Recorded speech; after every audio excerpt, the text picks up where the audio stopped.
Okay, shall we move forward? I don't know. Have we got? I think we should have everybody that hopefully everyone that's going to join, and the session will be facilitated by myself and Nopacod, but it's really meant to be an interactive session for discussion amongst the participants. The people who are actually really building the calculators. So, Keith, I see you've already put some comments into the chat, and so maybe it's worth us just moving forward in exactly that way. So. First of all, just to say that these breakout sessions are really a chance for us in the wider program to get some information and some feedback and to generate calculator interaction as part of the calculator community. So I don't know, Nopacod, would you like to lead us through the questions, and then maybe we can follow up a little bit perhaps on Keith's first point there? Yeah, so before starting the first question, everyone can tell us where you're from and is there any calculator development in your country? Yeah, Keith has answered this. How about others?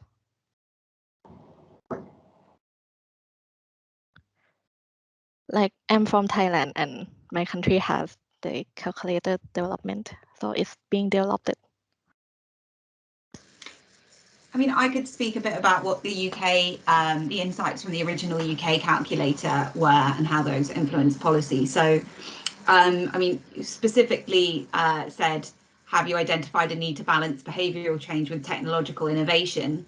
I think that was one of the main big learning points from the original calculator, was that you couldn't have deep decarbonisation with only technological innovation or only behavioural change. You actually need both a lot to meet the target. And since then, our target has increased in ambition as well. So you need to sort of, and this was true of the global calculator as well, you need to do everything quite a lot. And you've got some choices still about which technologies you want to use over others, but you need to have, on the electricity sector, I think one of the main things was either renewables, mostly wind at scale, or nuclear, significant rollout of new nuclear, or CCS. So those are the big three, and that you need to have sort of 2 of those out of 3 at scale to really hit the target. And I might be combining the UK here and the global because I sort of worked on them at the same time, but those are the sort of major messages. And I think that showed that some technologies that were being talked about a lot of the time weren't as important as people thought. Maybe like tidal and wave power could be only quite a small, have quite a small impact. So that was one thing. But you know that there was some significant technologies and challenges around rolling those out.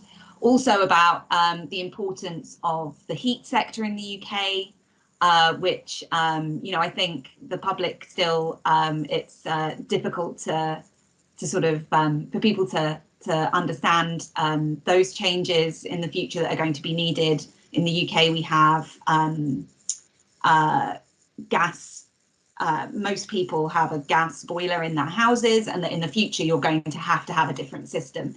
So that was a big sort of shift in the department that we needed to do a lot more on heat in the UK. So that influenced a heat strategy as well. So I think those were some of the policy insights, but also that there would be a transition period where fossil fuels would have a role in any scenario over the next, you know, 30 years, and that you had different ways really of using that fossil fuel. Like your fossil fuel allowance is relatively small, so Do you want to use it in the transport sector or the electricity sector or what? So you had some sort of choices, but it showed that there was some big overarching themes across all scenarios.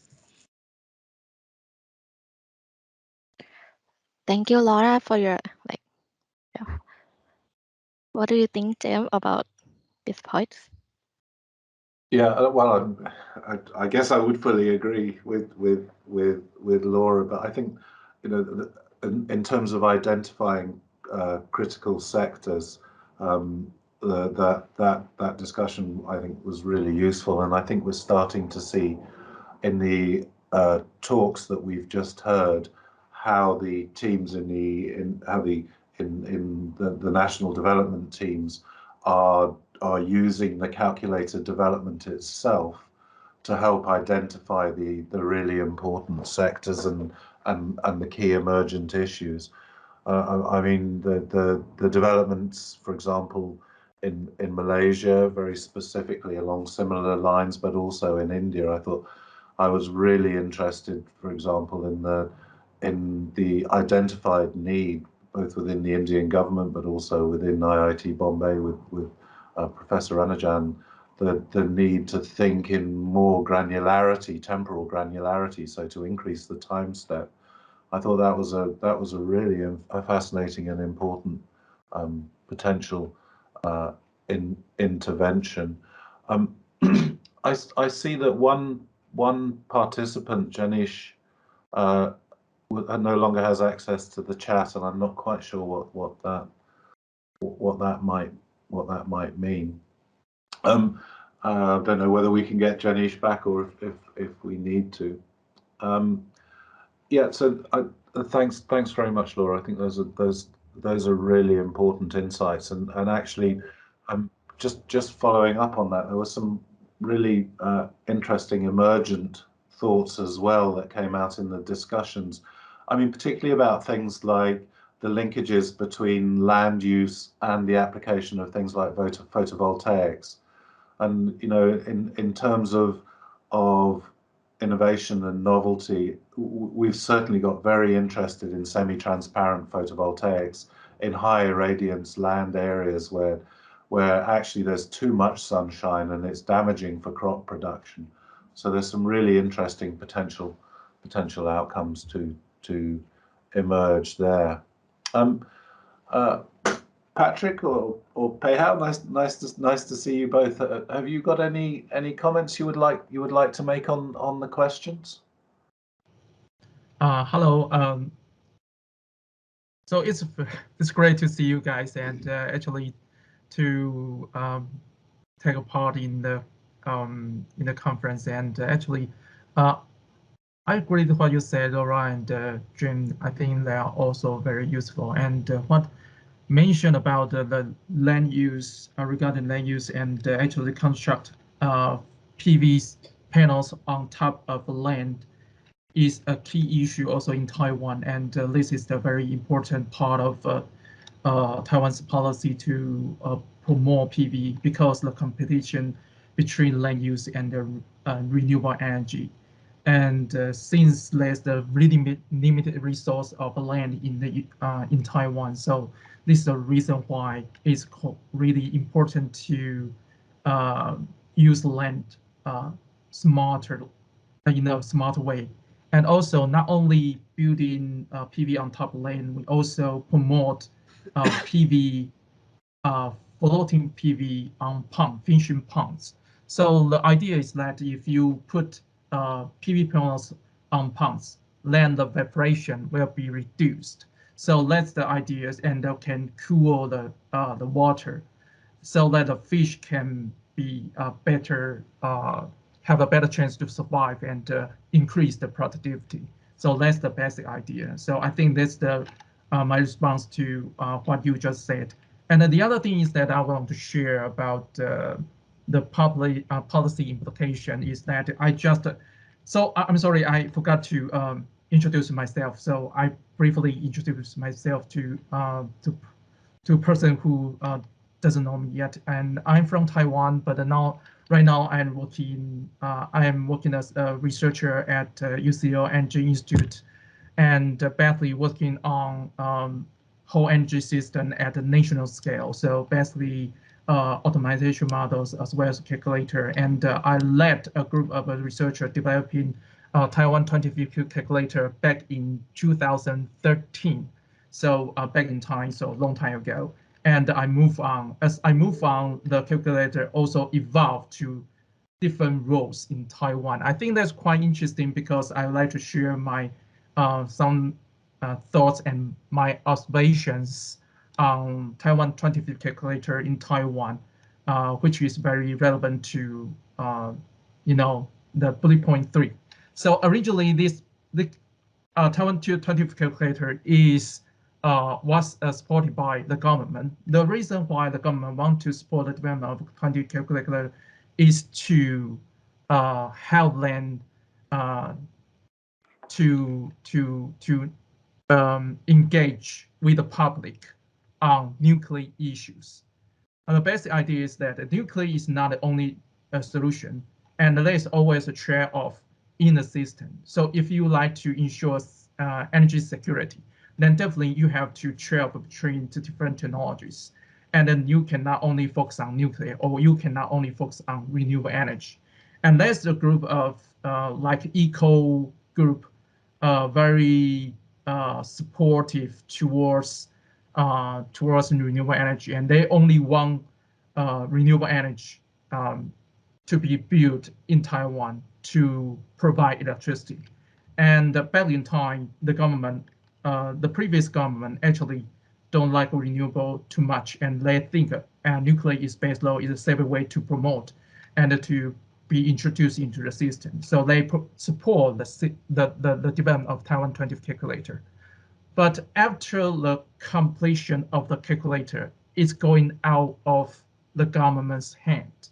So the NGOs began to use the tool because it's a transparency and it's easiness to use, and they adapt the assumptions and the levers and come up with a more ambitious scenarios and challenge the government, and to say that, okay, you are too conservative towards renewable energy, you can promote much higher capacity of renewable energy to satisfy to meet the demand.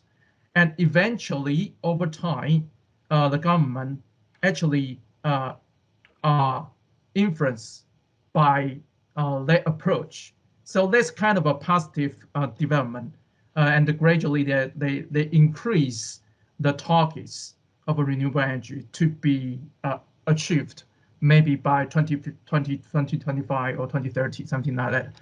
But the government got annoyed by the approach, by the tool, because it's available to everybody and it's reliable in a way because it's supported by the government. So eventually they decide to abandon the tool and terminate the maintenance of the tool by the end of 2018. And it's quite interesting. Then after that, actually, there's no maintenance. There's no official maintenance of the tool. And but after that, there's only the Taiwan 2050 calculator is still the only tool available to NGOs, to academics, to formulate their scenarios. So in a way that it already fulfills its purpose in a way to influence the policy, but the tool itself is too useful, too strong, and eventually the government don't want to be annoyed by the tool and abandon the tool. But after that, then post the government phase, nowadays the calculator is only used by the academics and consulting firms. For example, I use the calculator to help the Taiwan government to formulate net zero pathway this year, and the key finding from our studies that there's a lacking